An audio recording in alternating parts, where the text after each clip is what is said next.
कई बार ठाकुर जी जानबूझ के ऐसा करवाते हैं कि तुम्हारे साथ गलत हो, ताकि तुम्हारा वो रिक्रिएशन आगे चल करके उसी से संभव हो पाएगा।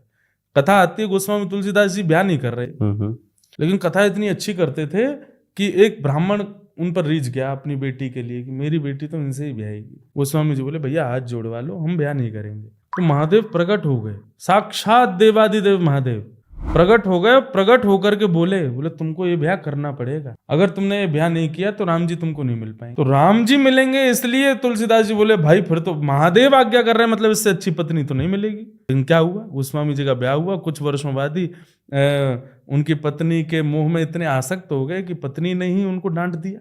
कथा पूरी लंबी आती है। पत्नी ने ही जब दुत्कार दिया तुलसीदास जी को, तब तुलसीदास जी बोले इतना प्रेम मैंने राम जी से किया होता तो राज राम जी मिल जाते। तब घर बार छोड़ छाड़ करके तुलसीदास जी चित्रकूट गए, वहां जाकर रामचरितमानस लिखे, हनुमान जी मिले, हनुमान जी ने राम जी से मिलाया। पूरी कथा जब मैं पढ़ रहा था तब मैंने सोचा अगर तुलसीदास जी ने ब्याह नहीं किया होता और पत्नी उनके दुत्कारने वाली नहीं आती तो कभी राम जी नहीं मिलते। इसका मतलब क्या है, कई बार लाइफ में ऐसे लोग आते हैं जो आपके साथ में अनिष्ट करें, तो निश्चित है कि उस अनिष्टता का फल कुछ अच्छा ही होगा।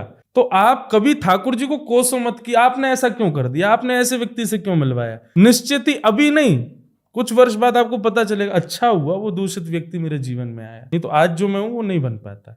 तो इसलिए भैया ठाकुर जी विश्वास करना।